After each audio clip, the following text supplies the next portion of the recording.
no tenemos, ¿verdad? No, en nuestra humanidad queremos ese resultado que esté allí. Pero hoy vamos a hablar de los planes del Señor. Puedes pasarla. Vamos a hablar de la estructura del plan. El plan tiene un proceso y tiene un resultado. El plan proviene del latín planus, que significa liso, nivelado, sin obstáculos. Yo lo visualizo como una pista de aterrizaje. Así nosotros vemos los planes cuando los creamos en nuestra vida como una pista de aterrizaje, que no hay peajes, no hay nada. Vamos por ahí directo a llegar a la meta ahí sin ningún obstáculo. Pero no es así, ¿verdad? El plan es un proyecto o una idea con el objetivo de conseguir un propósito determinado. Pero ¿qué pasa? Pasa a la próxima. Vamos a ver qué Dios nos habla. Nosotros, ¿verdad? Tenemos ese plan basado en un diseño, en un mapa, en planos. Pero mira lo que Dios nos dice en Jeremías 29:11. Dice, pues yo sé los planes que tengo para ustedes, dice el Señor. Son planes para lo bueno y no para lo malo, para darles futuro y una esperanza. En estos días, cuando oren, los escucharé. Si me buscan de todo corazón, podrán encontrarme. Dios tiene un cuidado especial en nosotros. Mira que dice que sus planes son para lo bueno, para darnos esperanza. Entonces, Dios está expectante de que tú le presentes sus planes. Los planes que nosotros tenemos, Él está expectante a escucharlos. Y te dice, ¿verdad? Que cuando oren, yo los escucharé. Entonces te pregunto, en los planes que tenemos día a día, ¿son presentados al Señor? Cuando sabemos que Él está ahí expectante, que su oído está ahí esperando escuchar para Él poder responder. Y para orar, para presentárselos con todo el corazón. Su voluntad es perfecta para nosotros. Ese versículo, ¿verdad? Es una exhortación que el Señor nos da, que nos está escuchando. Entonces vamos a hablar del proceso. El proceso viene del latín processus, que significa marcha adelante. Es un camino para alcanzar lo que se planificó. Entonces vamos a ver qué Dios nos dice en Romanos 12:12. Dice, alégrense por la esperanza segura que tenemos.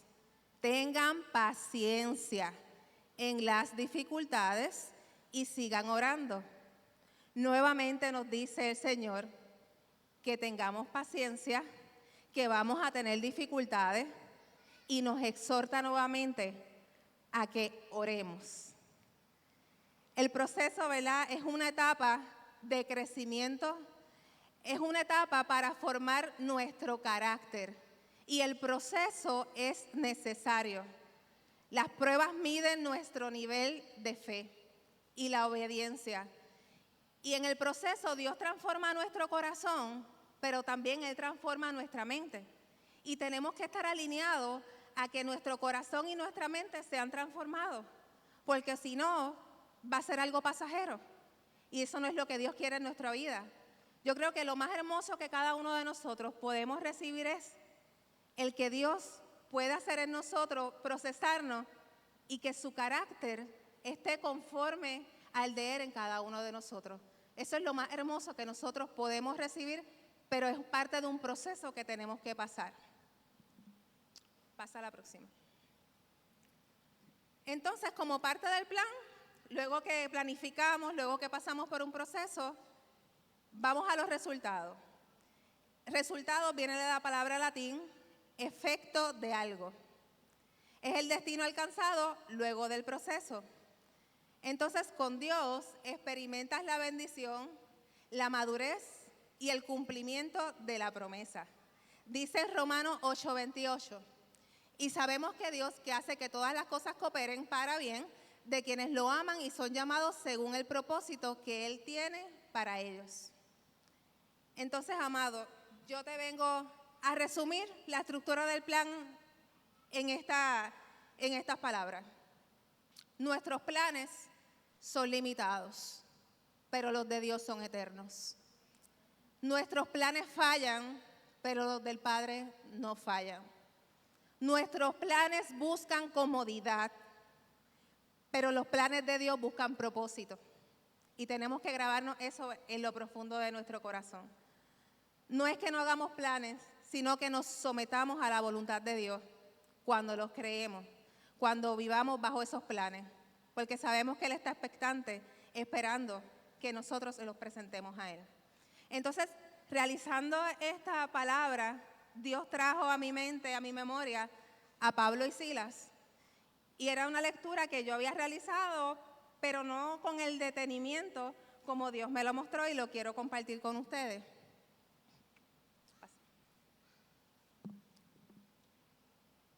Dice en Hechos 16, versículo 6.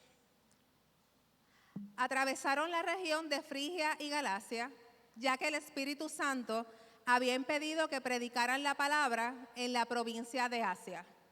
Cuando llegaron cerca de Misia, intentaron pasar por Bitinia, pero el Espíritu de Jesús no se los permitió. Entonces, pasando de largo por Misia, bajaron a Troas. Durante la noche, Pablo tuvo una visión en la que un hombre de Macedonia, puesto de pie, rogaba: pasa a Macedonia y ayúdanos. Después de que Pablo tuvo la visión, enseguida nos preparamos para partir hacia Macedonia, convencidos de que Dios nos había llamado a anunciar las buenas noticias de los macedonios. Entonces, cuando yo comienzo a leer el versículo, no, déjalo en el que estaba, por favor. Cuando yo comienzo a leer el versículo, dice que cuando iban a atravesar Frigia y Galacia, el Espíritu Santo se lo impidió. Y también dice que cuando iban a predicar en la provincia de Asia, también Dios se lo impidió. Entonces, yo voy a Marcos 16 y digo, pero la palabra del Señor dice que vayan por todo el mundo y que prediquen la buena noticia. Y el Espíritu Santo se lo está impidiendo. Pero es que Dios tiene propósitos y Dios tiene planes. Y entonces nosotros no lo entendemos, pero Dios los tiene bien claros. Ellos se basaron, ¿verdad?, en la obediencia del Señor.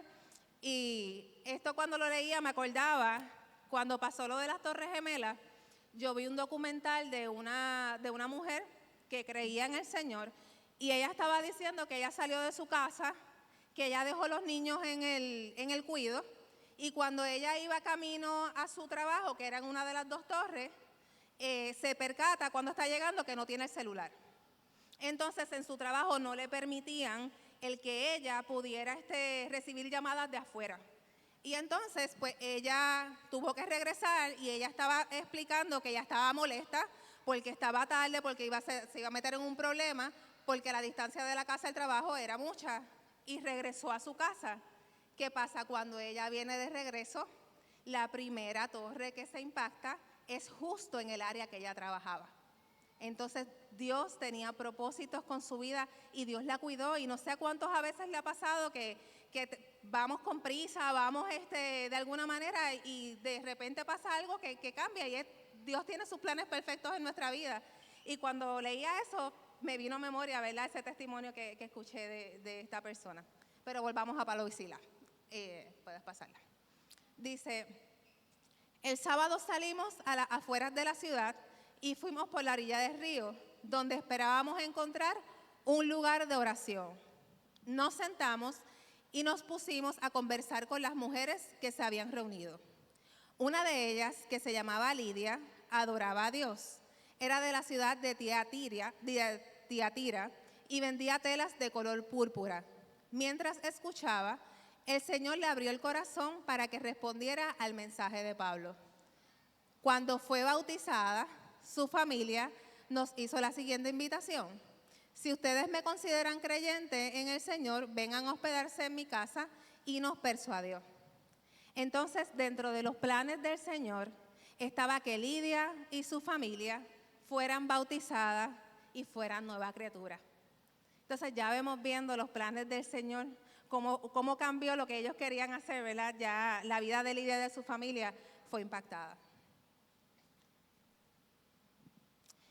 Entonces el versículo 16 nos dice, una vez, cuando íbamos al lugar de oración, nos salió al encuentro una joven esclava que tenía un espíritu de adivinación.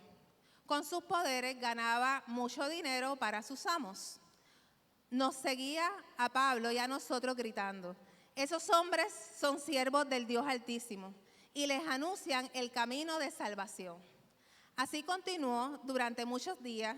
Por fin Pablo se molestó tanto que se volvió y reprendió al espíritu. En el nombre de Jesucristo te ordeno que salgas de ella. Entonces, vemos que ellos llegaron al lugar de oración. ¿Y dónde está el lugar de oración? ¿Qué hay allí? Ahí está la presencia del Padre. Entonces, ese espíritu de adivinación venía a perturbar, venía a salir, venía a molestar cuando ellos iban al lugar de oración. Y te dice que ella lo hacía por muchos días. Pero Pablo pudo haberla detenido en la autoridad de Cristo en ese momento y la pudo haber reprendido del saque, pero él no lo hizo, porque las consecuencias que venían después iban a impedir de que él pudiera libremente poder seguir dando la palabra y llevándola, ¿verdad? Entonces Pablo no lo hizo en ese momento. También nos dice que ella gritaba que esos hombres eran del Dios Altísimo y anunciaban el camino de la salvación. Y Pablo no la desmintió. ¿Por qué Pablo no la desmintió?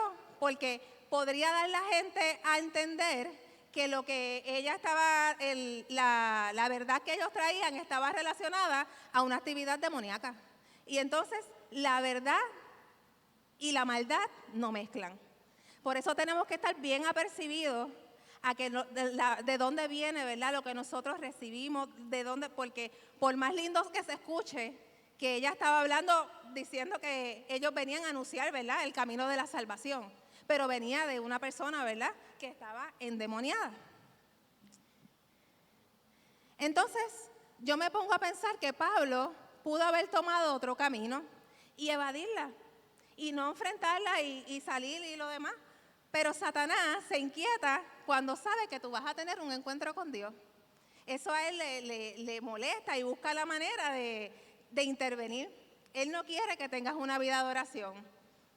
Yo hace varios meses atrás estaba escuchando una palabra de David Escarpeta y decía que Satanás se pone como un francotirador, que él espera, ve que pasa el momento, que las personas están felices, que lo demás, y busca la estrategia y el momento para atacar. Así él lo comparaba. Pero amado, el reino de Dios sufre violencia y los violentos la arrebatan. Y así nosotros tenemos que vivir, porque cuando Satanás pone obstáculos en nuestra vida, cuando pone problemas, nos venda los ojos.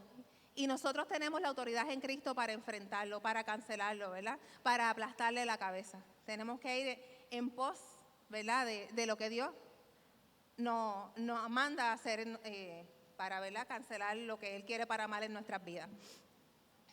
Puedes pasarlo. En el versículo 19 dice, cuando los amos de la joven se dieron cuenta de que se le había esfumado la esperanza de ganar dinero, echaron mano a Pablo y a Silas, los arrastraron a la plaza ante las autoridades, los presentaron ante los magistrados y dijeron, esos hombres son judíos y están alborotando nuestra ciudad. Enseñan costumbres que a los romanos se nos prohíbe admitir o practicar. Entonces la multitud se amotinó contra Pablo y Silas. Luego los magistrados mandaron que le arrancaran sus ropas y que los azotaran. Después de darle muchos golpes, los echaron en la cárcel y ordenaron al carcelero que los custodiara con la mayor seguridad. Al recibir tal orden, los metió en el calabozo interior y les sujetó los pies al cepo. Los que no sepan lo que es un cepo, es esa estructura de madera. Vi unas fotos también que hay unos que vienen y también amarran las manos. Pero ellos estaban amarrados, dice la palabra, ¿verdad?, que en sus pies. Entonces tenían heridas, estaban golpeados, amarrados a ese cepo. Ese dolor físico que tenían que sentir ellos era insoportable. Pero ellos cambiaron el ambiente. Ellos no cuestionaron. Eran ellos solos con la prueba. Dice la palabra que a eso de la medianoche, Pablo y Silas se pusieron a orar y a cantar himnos a Dios. Y los otros presos escuchaban. De repente se produjo un terremoto tan fuerte que la cárcel se estremeció hasta sus cimientos. Al instante se abrieron todas las puertas y a los presos se les soltaron las cadenas. El carcelero despertó y al ver las puertas de la cárcel de par en par, sacó la espada y estuvo a punto de matarse porque pensaba que los presos se habían escapado. Pero Pablo le gritó: no te hagas ningún daño, todos estamos aquí. El carcelero pidió luz, entró precipitadamente y se echó temblando a los pies de Pablo y Silas. Luego los sacó y les preguntó: señores, ¿qué tengo que hacer para ser salvo? Cree en el Señor Jesús, así tú y tu familia serán salvos, contestaron. Luego expusieron la palabra del Señor a él y a todos los demás que estaban en su casa. A esas horas de la noche, el carcelero se los llevó y lavó las heridas. Enseguida fueron bautizados él y toda su familia. Dice que todos los presos, ¿verdad?, escuchaban. Ellos estaban en lo profundo de la cárcel, pero los presos estaban escuchando. Golpearon su cuerpo, pero no golpearon su espíritu. Entonces su alabanza estaba por encima de la prueba. Y yo les pregunto esta noche, ¿qué escucha Dios de tu boca cuando estás en la prueba?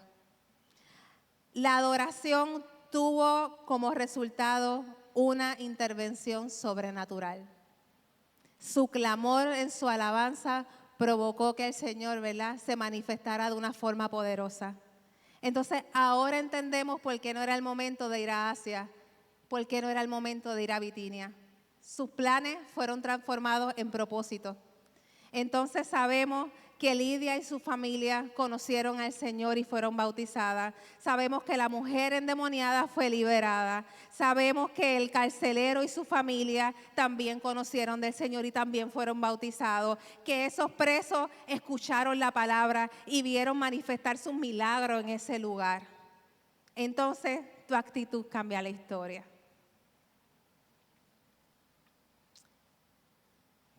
Entonces vamos a hablar de Agar, ¿verdad? Dice Génesis 21. Al día siguiente, muy temprano, Abraham le dio a Agar pan y un cuero con agua. Se lo puso todo sobre la espalda. Le entregó al niño Ismael y la despidió. Ella se fue y estuvo caminando sin rumbo por el desierto de Beerseba. Cuando se acabó el agua que había en el cuero, dejó al niño debajo de un arbusto y se fue a sentarse a cierta distancia de allí, pues no quería verlo morir. Cuando ella se sentó, el niño comenzó a llorar. Dios oyó que el muchacho lloraba y desde el cielo el ángel de Dios llamó a Agar y le dijo: ¿qué te pasa, Agar? No tengas miedo, porque Dios ha oído el llanto del muchacho ahí donde está. Anda, ve a buscar al niño y no lo sueltes de la mano, pues yo haré de él que salga una gran nación. Entonces, amados, yo te digo que Dios nos ve aún en el desierto. Dios abrió sus ojos. Él le dio agua, ella tenía una fuente que estaba frente a ella, pero estaba cegada. Tenía una venda que no dejaba ver el agua que estaba frente a ella. Sus planes eran no ver a Ismael cuando muriera. Entonces yo te digo esta noche que los errores humanos no cancelan los planes que Dios tiene en nuestra vida. Ismael no era el hijo de la promesa, pero Dios, ¿verdad?, no lo desechó. Las vendas, cuando se caen, uno puede ver la salida. Y el proceso, en el medio del proceso, uno siempre piensa lo peor. Cuando uno pasa, ¿verdad?, por un momento en nuestra vida que nos impacta, piensa en el primer momento, piensa en que va a suceder lo peor, cuando Dios lo que quiere probar es nuestra confianza en Él, cuando Él quiere probar la medida de fe que cada uno tenemos. Puedes pasarlo. Vamos a hablar de José.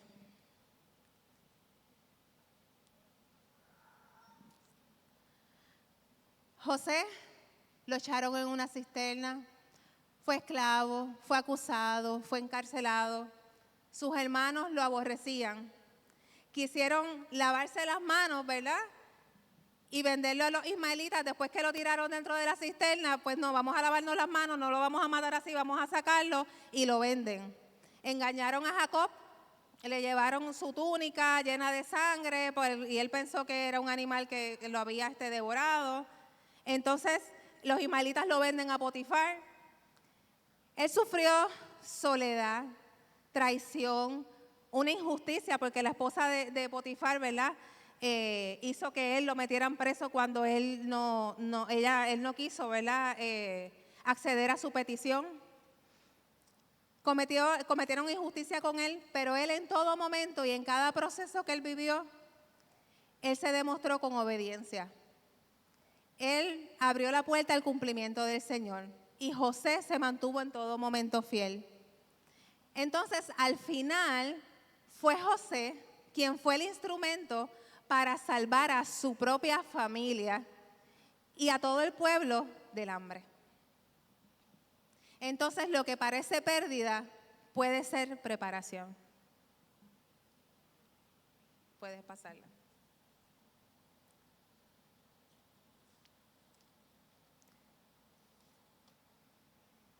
Vi este dibujo y yo no sé cuánto le ha pasado y se han sentido así.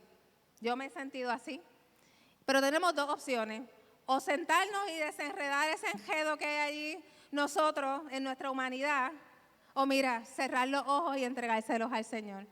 Dice Salmos 39:19 que la persona íntegra enfrenta muchas dificultades, pero el Señor llega a rescate en cada ocasión. El desorden es igual a un caos y el cielo está en orden. El caos lo tenemos aquí nosotros, ¿verdad? Sus planes son mejor que los nuestros. Él no te pide que lo entiendas, Él te pide que confíes. Lo que para nosotros no tiene sentido, para el Padre sí lo tiene. En Salmos 3:11 nos dice, pero los planes del Señor se mantienen firmes para siempre. Sus propósitos nunca serán frustrados. Entonces Dios nos muestra que Él va a hacer algo mejor. Que Dios tiene los planos de tu vida. Qué lindo. Qué lindo que hablamos de planes y podemos reflexionar esta noche que el dueño de los planos de nuestra vida, los tiene el Señor. Y ¿saben algo? Que los planos los tiene el Señor y que tiene propósitos en esos planos. Pero está de nosotros. Si tu destino está en sus manos, todo va a tener sentido. En Filipenses 1:6 dice, y estoy seguro de que Dios, quien comenzó la buena obra en ustedes, la continuará hasta que quede completamente terminada el día que Cristo Jesús vuelva. Entonces, no es por nuestra fuerza, sino es por su gracia. Su propósito está definido. Lo que Él comienza, Él lo va a terminar. Dios va a cumplir su propósito, pero amados, yo les digo algo. Él va a cumplir su propósito en cada uno de nosotros, pero eso no es automático. Nosotros tenemos que dejar que Él se entrone en nuestra vida para que el propósito se pueda cumplir. Dios nos da todo y nos los pone, mira, ahí al frente, pero está en nosotros. Si tú quieres que el propósito que Dios tiene establecido en la tierra para ti, tú tienes que dejar que el Señor obre en tu vida.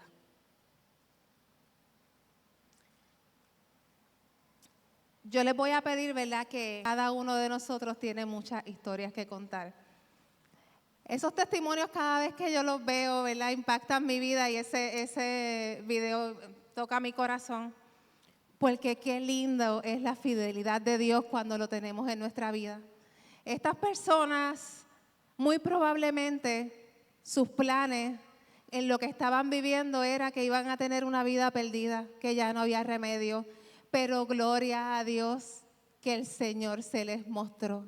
Gloria a Dios que el Señor se les reveló. Gloria a Dios que llegó a tiempo el Señor con sus planes, con sus planos, y le mostró a sus hijos su propósito, el llamado poderoso que tenía cada uno de ellos. Pero esos milagros ocurren en la vida de cada uno de nosotros cuando abrimos nuestro corazón y aceptamos al Señor. Gloria a Dios, ¿verdad?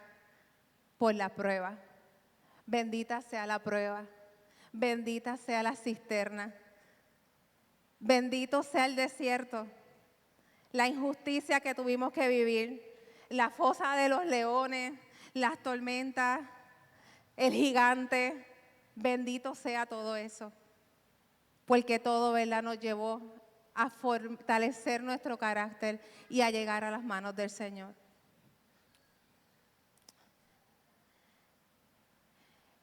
El Salmo 45 dice: oh Señor mi Dios, has realizado muchas maravillas a nuestro favor. Son tantos tus planes para nosotros que resulta imposible enumerarlos. No hay nadie como tú. Si tratara de mencionar todas tus obras maravillosas, no terminaría jamás. Entonces, yo te digo en esta noche que los milagros que tú has experimentado en tu vida no se han acabado.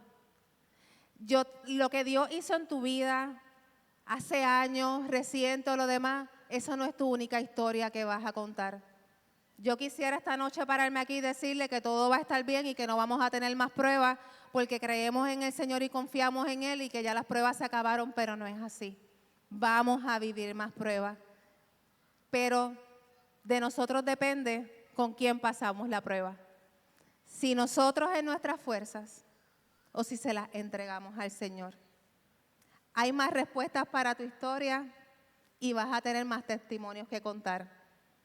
Y sabes algo, que todo comienza con una oración.